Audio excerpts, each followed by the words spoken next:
Oi, pessoal. Aqui quem fala é Gabriela Vonzodas e esse é mais um episódio do podcast Talvez. Queria lembrar vocês que além do podcast, vocês podem nos acompanhar no Instagram e no Telegram, onde nós soltamos conteúdos complementares.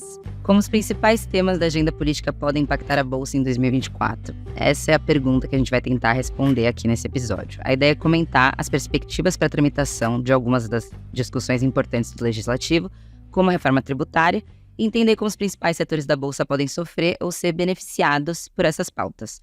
E no final, nós dividiremos também as top picks do nosso time de estratégia. Participam desse episódio comigo Luiz Sherman, economista do Itaú Unibanco, e Matheus Marques, estrategista do Research do Itaú BBA. Sherman, Matheus, tudo bom? Tudo bem, obrigado, Gabriela, prazer estar aqui. Tudo bem, obrigado pelo convite. Bom, Sherman, a reforma tributária talvez seja a grande pauta econômica em discussão nas casas legislativas. Começando a falar pela parte do consumo, como você vê os próximos passos para a viabilização do IVA e os desafios à frente dessas discussões? Bom, então essa reforma do consumo é a prioridade do governo nesse ano. Só para a gente dar um passo atrás, lembrar que a parte constitucional dessa reforma foi aprovada no ano passado.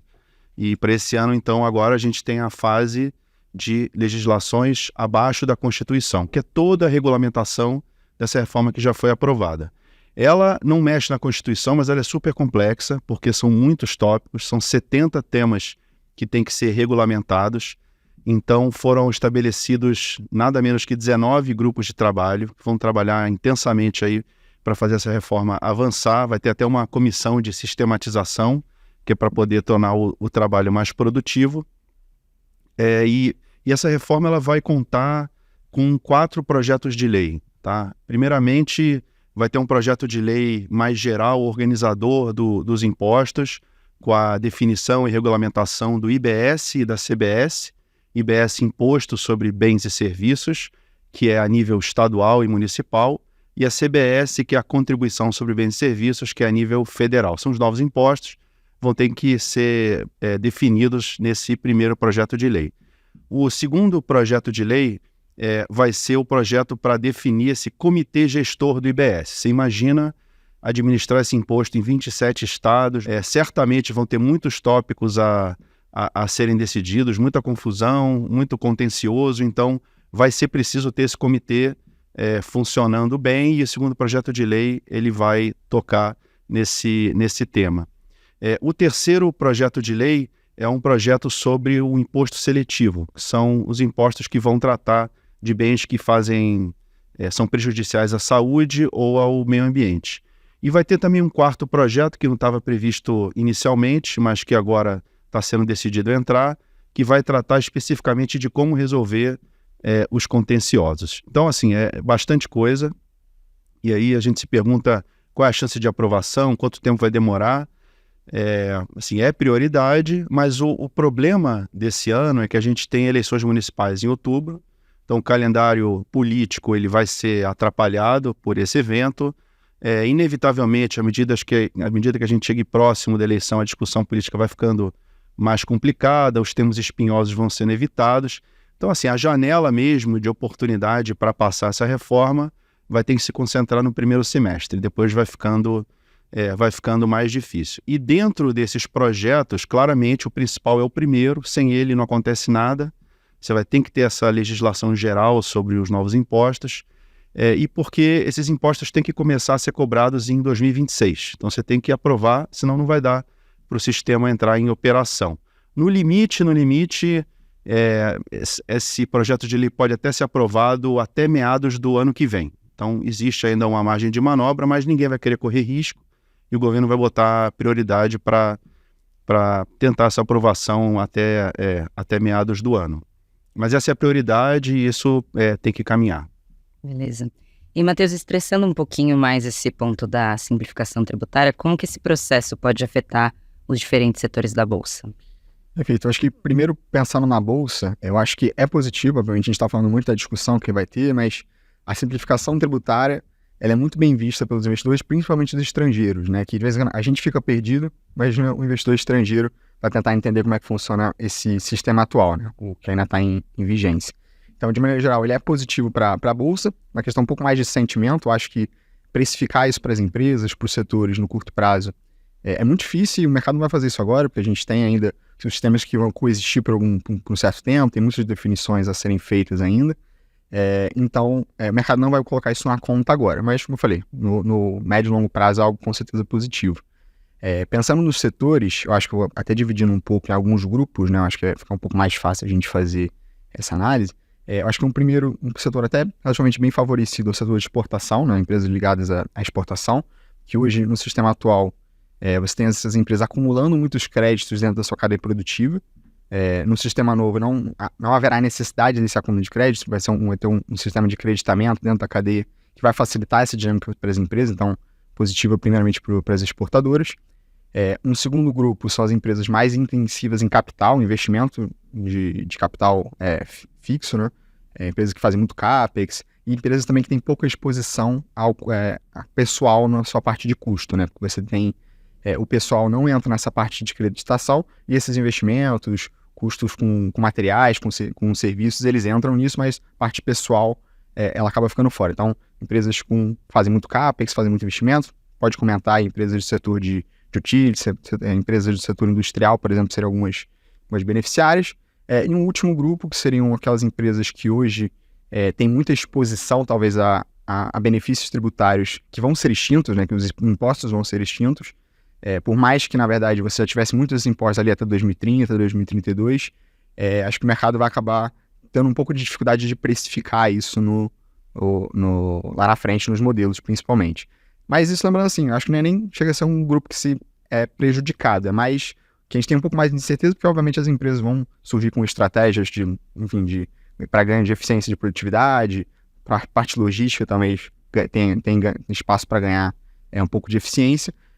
E tem um outro ponto também que as empresas que vendem direto para o consumidor final, né? Então você acaba tendo uma incerteza, como você vai dizer, haverá necessidade de repasse de preço, por exemplo, se alguns setores conseguem ou não repassar preço, mas como eu falei, isso acho que é um ponto que a gente vai conseguir abordar um pouco depois, e até como o Sherman bem mencionou, a gente tem muitas coisas indefinidas, então custo seletivo, por exemplo, é uma coisa que acaba pegando muito em alguns produtos, em alguns setores específicos, a gente não tem muita visibilidade ainda, mas acho que esse ano a gente vai começar a ter um pouco mais de clareza nesse sentido. Show. E Sherman, falando agora sobre a reforma da renda, como que você vê a implementação de potenciais mudanças no JCP, dividendos e imposto de renda sobre pessoa jurídica? Então, essa é outra reforma. E qual é a ideia, assim, por trás dessa reforma? É fazer mudanças no JCP e taxar dividendos, o que aumentaria a arrecadação do governo, mas criar também uma compensação através de redução no imposto de renda pessoa jurídica. Essa é a ideia da reforma. A gente não sabe, o projeto ainda não foi enviado, há uma expectativa de que seja enviado, existe um prazo de 90 dias, então até março o governo deve enviar, e existe uma dúvida de será que vai ser neutro ou não, essa compensação vai ser total ou não. Mas a nossa leitura do Congresso é que mesmo que a proposta do governo seja enviada com uma alíquota para aumentar a arrecadação em termos líquidos, o Congresso, especialmente o Senado, tenderia a tentar trabalhar para compensar e evitar que ocorra um aumento de carga. Então vai ter talvez uma contraposição, uma tentativa de aumento de carga e o Congresso trabalhar para evitar que ocorra um aumento pelo menos grande na carga tributária. Em relação à chance de aprovação, o mesmo problema que acontece com a reforma tributária do consumo acontece com a da renda também. É um ano mais curto por causa das eleições. E eu diria que a prioridade dessa reforma da renda é secundária em comparação com a reforma do consumo. Então é uma prioridade sim, mas ela fica em segundo plano, pelo menos a princípio. Existe também alguns detalhes de que esse prazo para o envio de 90 dias ele não tem uma sanção. Então é possível que o governo atrase esse envio, ou é possível também até que ele envie uma proposta parcial. Mas, levando em consideração todos esses aspectos, nos parece que o mais provável é que essa reforma seja realmente avançada pelo Congresso no ano que vem, e menos do que nesse ano. Beleza. Matheus, essas discussões devem impactar a forma como as empresas dividem os seus lucros e os seus resultados? E o que a gente deve esperar de impacto na atratividade das empresas de valor que costumam dividir mais os seus lucros com os acionistas? Perfeito, eu acho que, como o Cham mencionou, a gente tem muito dessa, entender como é que vai ser se haverá essa neutralidade, né? Se, do ponto de vista fiscal, vai ter um aumento, acho que a gente entende que no âmbito macro isso faz muita diferença, obviamente para sentimento de bolsa também, entender como é que vai ficar a questão fiscal, mas é natural que você tenha impactos diferentes dentro dos setores, dentro das empresas, né? Eu acho que a principal pergunta que o pessoal faz é as empresas de valor e as empresas de crescimento, né? São como se fossem duas coisas completamente opostas, né? Então, empresas de valor que dividem seus lucros, têm payouts muito elevados, realmente pode haver uma queda na atratividade, né, dessas empresas do ponto de vista do acionista, né?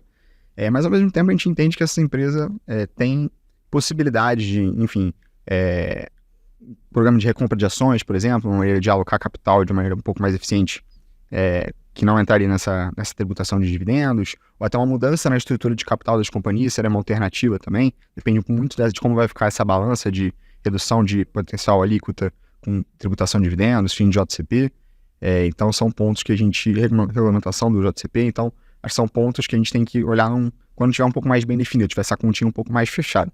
Na outra ponta, as empresas de crescimento, se elas pagarem menos imposto sobre o lucro, com certeza faz sentido, né? É interessante para essas empresas.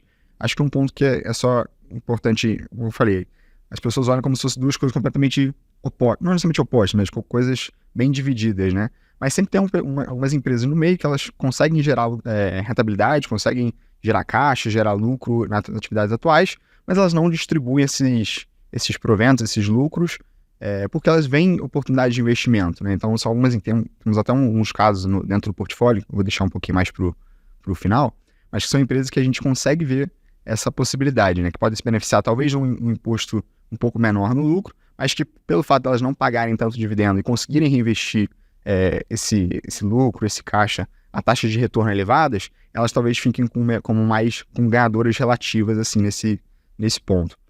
E uma última questão, acho que o timing dessa reforma, da discussão dessa reforma é muito importante também, porque se você não aprovar esse ano, aprovar só no ano que vem, só passa a valer a partir de 26, né? Então você, na verdade, dá um ano a mais aí para as empresas ou pagando dividendo extraordinário dentro da regra antiga, ou fazer alguma mudança de estrutura de capital, como eu mencionei. Então, acho que observar o timing é bem interessante aí para o impacto que a gente vai ter na Bolsa. Agora, Sherman, um tema que gerou muita polêmica no ano passado foram as taxações de compras no exterior, em especial visando a forte penetração aí dos e-commerces chineses. Como que você vê a evolução dessa questão hoje? Essa questão realmente estava muito quente antes, mas deu uma bela esfriada. O programa do governo Remessa Conforme tem tido êxito. Então, a gente teve aí a adesão muito grande das plataformas a esse programa. E a dinâmica tem sido favorável para o que o governo e as empresas estavam esperando. Então, por exemplo, as importações abaixo dos $50 se reduziram. As reclamações das empresas varejistas também tiveram alguma redução depois da implementação do Remessa Conforme. E o próprio governo tem arrecadado mais impostos pelos estados depois da implementação desse programa. Então, assim, depois de muita polêmica nesse início, o que a gente está entendendo é que a chance desse tema voltar com força no curto prazo se reduziu bastante. Beleza. Eu queria trazer uma pergunta para vocês dois agora. Matheus, o quanto essas discussões que a gente trouxe até aqui pesam na hora de montar uma estratégia de investimento? E essas discussões micros acabam sendo uma premissa realmente relevante ou não pesam tanto quanto os fatores mais macro? E, Sherman, quanto esses temas acabam impactando também a construção do nosso cenário macro, principalmente olhando para o fiscal? Então, do nosso lado, a nossa cabeça hoje para o Brasil, para alocação em Bolsa em Brasil, ela é realmente um pouco mais para tentar absorver o ciclo de queda de juros, o retomada de crescimento de lucro também das empresas, mas essas questões micros acabam impactando um pouco mais no stock picking do que necessariamente nos setores, nos temas que a gente gosta de estar exposto, né? Obviamente, dentro de um determinado setor, se a gente entende que determinada empresa tem muita exposição a essa questão tributária, a gente pode, dentro do setor, buscar um player um pouco menos exposto. Ou, como eu mencionei, uma empresa que talvez pague muito dividendo, a gente gosta de um setor, mas tem determinadas empresas que pagam muito dividendo. Talvez a gente busque esses nomes que têm mais oportunidade de reinvestimento, por exemplo. Então, eu acho que é um pouco mais de stock picking do que necessariamente nas teses, nas ideias que a gente tem para a nossa alocação para o Brasil. Mas é aquilo, né? São os dois lados da mesma moeda. O tributário das empresas acaba sendo o fiscal do governo também. E o risco fiscal a gente entende que é o maior risco, assim, para a nossa tese como um todo, no sentido de investidores institucionais, globais, continuarem vendo o Brasil como um país que tem esse problema ainda, com políticas fiscais um pouco mais agressivas. Então, se a gente tem isso num cenário que a gente já tem umas metas que são um pouco, a gente entende, o Shyam pode falar um pouco melhor, mas a gente entende que são metas um pouco mais desafiadoras, eu acho que isso pode acabar pesando um pouco, sim, mas como eu falei, acho que separando um pouquinho, um pouco mais do stock picking do que necessariamente na construção das teses para a Bolsa. Não, ele impacta o cenário, é difícil estimar esse impacto. Por exemplo, na reforma do consumo, a gente não sabe a alíquota ainda. Esse é um tema que vai ser discutido pelo Congresso esse ano. Então, qualquer expectativa de mudança ou não de arrecadação, a gente vai ter o cálculo do valor da alíquota e dali tentar chegar no número final para o fiscal. Vai ter um impacto também, imagino, no médio prazo com maior crescimento, então você vai ter mais arrecadação. Agora, o impacto no crescimento ele é muito gradual, espaçado no tempo, vai começar lá na frente, vai durar muito tempo, então ninguém consegue realmente colocar nos números um impacto positivo de arrecadação que venha daí, pelo fato de ser tão extenso e a gente não sabe exatamente quando que começa a impactar. E no caso da reforma da renda, assim, para o nosso cenário fiscal de 2024, a gente não colocou nos números uma aprovação ali que cause um aumento de arrecadação. Então, o nosso número de resultado primário, um déficit de menos 0,8% do PIB para 2024, ele não assume que você vai passar mudanças em JCP, dividendos e imposto de renda. Então, se passar e tiver algum impacto positivo na arrecadação, a gente tem que mudar ali a nossa projeção. Para fechar, Matheus, eu queria que você compartilhasse com a gente quais são as top picks da cobertura de vocês e quais são os principais temas e pautas que têm sustentado essas teses. Perfeito. A gente gosta de olhar os principais temas e pautas, eu acho que de maneira bem dividida, né? A gente tem 5 temas que a gente gosta, cada um desses temas a gente tem 2 top picks, digamos assim. Eu vou entrar depois um pouco mais no detalhe das que eu mencionei, então nessa dinâmica uma dinâmica mais favorável para esse cenário. Então, o primeiro tema seria o bond proxies, com valuation atrativo, com TIRs acima de 2 dígitos, né? Então a gente pode falar do setor de utilities, setor de shopping, setor de portos, por exemplo, setores mais ligados à infraestrutura, que aí as nossas top picks são Sabesp, Equatorial e Sabesp, nessa ordem. O segundo tema é cíclicos de qualidade, né? Então, empresas domésticas e financeiras de qualidade que vão se beneficiar desse momento de retomada de lucros, de queda de juros, e a gente pode destacar Vivara e Localiza. O terceiro tema são histórias seculares com oportunidade de reinvestimento, que são empresas que não são tão ligadas talvez ao ciclo econômico no curto prazo, mas se beneficiam de tendências seculares. Então, setor de saúde, setor de serviços, por exemplo, e a gente pode mencionar tanto o GPS quanto Ipera, que a gente tem como top picks. O quarto tema são beneficiários do agronegócio, que a gente olha tanto para os beneficiários diretos e indiretos, mas como top picks a gente olha um pouco para a Randon, que fica um pouco na parte logística, infraestrutura de transporte do país, e a gente gosta de olhar também para Banco do Brasil, que fica um pouco no call bem do financiamento, como é que funciona o financiamento para esse setor. E o último tema, né, a gente está em Brasil, a gente acaba falando de commodities, né? Então a gente tem 2 commodities ali, Prio e Suzano, que a gente entende que estão negociando valuations atrativas e que compõem aí nossa lista de top picks. Só para mencionar bem rapidinho as 3 empresas que eu entendo que entram nessa dinâmica de empresas que já conseguem gerar lucro, já conseguem gerar caixa, mas vem boas oportunidades de investimento. Eu mencionaria Equatorial, que é uma empresa que tem uma execução muito boa, tem um histórico muito bom de execução, entrou em muitas concessões nos últimos anos, fez processos de turnaround bem efetivos, muito investimento e muito retorno também, muita geração de valor para o seu acionista. Segundo, eu colocaria a GPS como um call aí que é a empresa que ela já cresce organicamente aí por volta de 10% ao ano, mas também tem uma agenda de M&A muito forte que possibilita ela crescer ali mais 10%, 15% por ano, então está sempre buscando oportunidade de investimento, mas, como eu falei, já é bastante rentável, já consegue crescer organicamente. E por último seria a Vivara, no setor de varejo, uma empresa que tem pouca exposição a alguns benefícios fiscais que a gente mencionou aqui, e na verdade tem um plano de expansão muito forte com a marca Life, além da própria marca Vivara, então é uma empresa também que a gente vê gerando valor para o acionista no médio e longo prazo, então aí dentro da nossa carteira. Beleza. Bom, então é isso. Queria agradecer as presenças. Muito obrigada por toparem o convite. Eu espero que o papo tenha ajudado vocês a entenderem quais discussões políticas a gente tem que ficar de olho para investir na Bolsa nesse ano de 2024. Matheus, Sherman, muito obrigada. Obrigado a você. Obrigado, Gabi. Obrigado, Sherman.